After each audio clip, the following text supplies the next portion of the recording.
Hello and welcome. Now today's topic is cost output relationship in short run. So without wasting our precious time, let's start the class.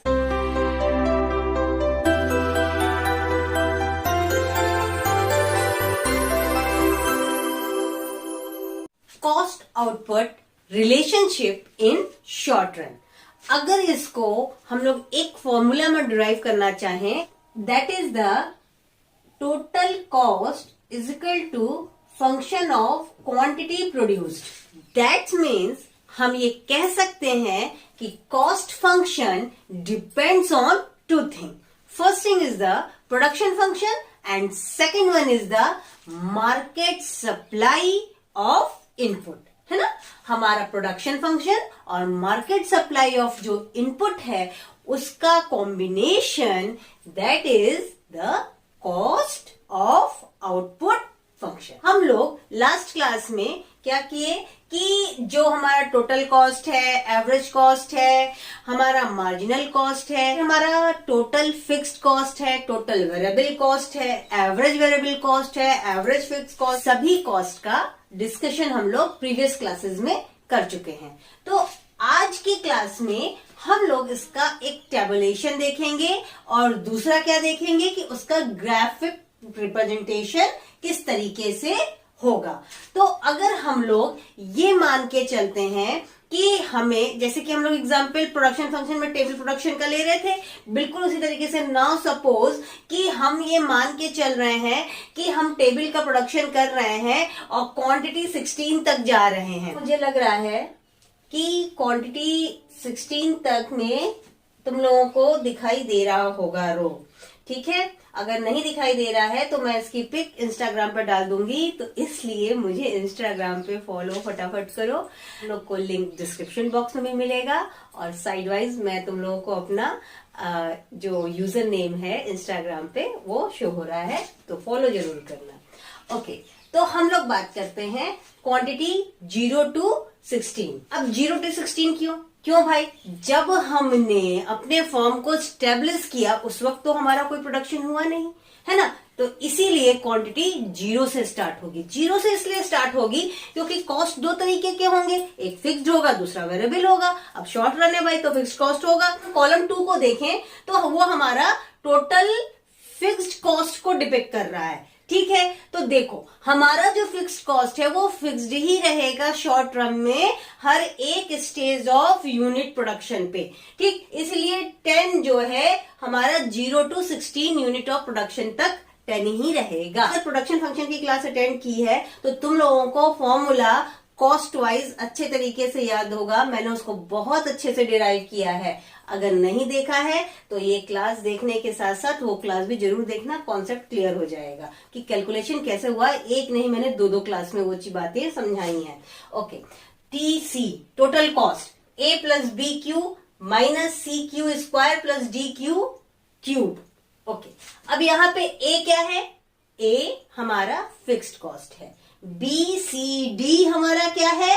ये हमारा variable cost है. ठीक, अगर हम TVC की बात करें, वेरिएबल कॉस्ट की बात करें, तो क्या हो जाएगा? Q minus B Q square plus C Q cube. ठीक, ये हमारा क्या है? वेरिएबल कॉस्ट है. तो हमारा यहाँ पे इस तरीके से ये फॉर्मूला निकल के आएगा. अब बात करें हम लोग एवरेज कॉस्ट की. एवरेज कॉस्ट क्या होता है हमारा? AC is equal to total cost divided by Q, है ना, यही होता है ना. तो हमारा AFC क्या होगा? TFC divide by Q. कैसे निकलेगा? TVC divide by Q. ठीक, तो अगर हम बात करें AC की तो इसका फॉर्मूला हम कुछ इस तरीके से भी लिख सकते हैं. AC is equal to TFC plus TVC divided by Q. Marginal cost क्या होगा? Change in total cost divided by change in quantity. ठीक, ये तो बात हो गई बेसिक कॉन्सेप्ट की. और बेसिक कॉन्सेप्ट के बारे में लास्ट प्रीवियस क्लास में पूरा अच्छे तरीके से एक्सप्लेन है, उसको जाके देखना, अच्छे से समझ में आ जाएगा. ठीक, तो बिल्कुल इन्हीं फॉर्मूले पे पुट करके सारी वैल्यूज निकाली गई हैं. टीवीसी का हमारा वैल्यू कैसे आएगा? Q minus B Q square plus C Q cube. ठीक, तो इस पे अगर हम सारे वैल्यूज को पुट करेंगे तो हमारी टीवीसी निकल के आ जाएगी, और फिर जब हम टीएफसी प्लस टीवीसी करेंगे तो वहां हमारा टोटल कॉस्ट आएगा 10 प्लस 5.15 इज इक्वल टू 15.15। ठीक, इसी तरीके से हम करेंगे। ईसी को हमने क्वांटिटी से डिवाइड कर दिया तो हमारा आ गया एवीसी। जैसे देखो, पहला तो हमारा भाई एज इट इज होगा, क्यों? क्योंकि हमारा वेरिएबल कॉस्ट क्या है, 0 है। ठीक, फिर दूसरा 5.15 डिवाइड बाई क्वांटिटी 1 तो हमारा क्या हो गया 5.15। ठीक, 8.80 डिवाइड बाई 2 4.40। ठीक, इसी तरीके से सारी वैल्यू हमारी निकल के आएगी। बिल्कुल ठीक उसी तरीके से एएफसी निकल के आएगा। हमारा एएफसी क्या है, TFC divide by Q. TFC क्या है, पूरा जितना भी यूनिट प्रोड्यूस हुआ है सब पे हमारा फिक्स्ड कॉस्ट 10 है, लेकिन हमारी क्वांटिटी चेंज हो रही है ना, इसी वजह से हमारी एवरेज फिक्स्ड कॉस्ट चेंज हो जाएगी। 0 से 10 पे हमारा कुछ भी नहीं। 10 डिवाइड बाई 1 10 हो गया, 10 डिवाइड बाई 2 5 हो गया, 10 डिवाइड बाई 3 3.333 नल आ जाएगा, 10 डिवाइड बाई 4 2.50 हो जाएगा, 10 डिवाइड बाई 5 2 हो जाएगा। ठीक, इसी तरीके से हमारा ये एएफसी निकल के आया। अब बात करें हम लोग एसी की। एसी हमारा क्या है, टोटल कॉस्ट डिवाइडेड बाई क्या हो जाएगा, क्यू, या फिर हम कह सकते हैं एएफसी प्लस एवीसी, है ना, ये कह सकते हैं। तो हमारा फॉर्मूला अगर हम दोनों को प्लस करें तो भी हमारा वही निकल के आएगा, या फिर हम टीसी को क्वांटिटी से डिवाइड करें तब भी हमारा सेम वैल्यू निकल के आएगी। अब बात करते हैं मार्जिनल कॉस्ट। मार्जिनल कॉस्ट हमारा क्या है, change in total cost divide by change in quantity, है ना। तो अगर हम चेंज इन टोटल कॉस्ट को देखें 5.15, क्वांटिटी क्या है भाई, कुछ नहीं, 0 था उसके पहले, तो क्या हो जाएगा 1 नहीं, तो 5.15 हो गया। कॉस्ट में जो चेंज आया और जो हमारे क्वांटिटी में चेंज आया उसकी वैल्यू हम पुट करते जाएंगे, तो हमारा क्या आ जाएगा, marginal cost. Short run cost output relationship को एनालिसिस करने के लिए हम दो फिगर को यूज करेंगे। फिगर ए में हम एनालिसिस करेंगे टोटल कॉस्ट की, हमारा आएगा टोटल फिक्स्ड कॉस्ट भी और टोटल वेरिएबल कॉस्ट भी।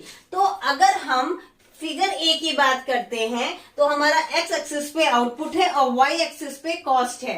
ठीक, तो हमने वैल्यू को पुट कर लिया, हमारा कितना आउटपुट हुआ, 0 to 16 आउटपुट हुआ।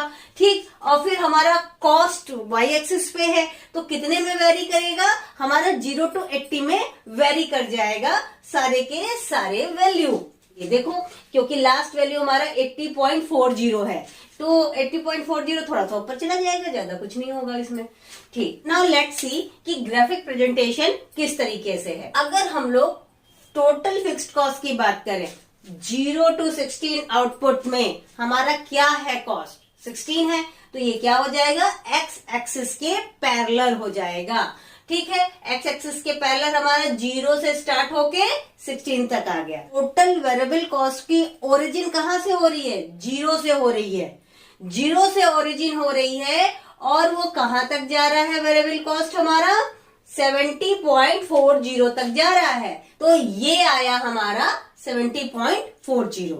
ठीक है, तो ये तो हमारा हो गया ग्राफिक रिप्रेजेंटेशन किसका, टोटल वेरिएबल कॉस्ट का। टोटल कॉस्ट और टोटल वेरिएबल कॉस्ट बिल्कुल एक दूसरे के पैरेलल चलेंगे, बस डिफरेंस क्या है, डिफरेंस ये है कि जो टोटल वेरिएबल कॉस्ट है उसकी ओरिजिन 0 से होगी और टोटल कॉस्ट की ओरिजिन हमारी वहां से होगी जहां पे हमारा टोटल फिक्स्ड कॉस्ट की स्टार्टिंग है, ओरिजिन है। Due to law of variable proportion हमारा किस तरीके से निकल के आ रहा है कर्व, हमारा पहले तो थोड़ा बढ़ा, फिर थोड़ा सा डिमिनिश हुआ, देन फिर इंक्रीज कर गया।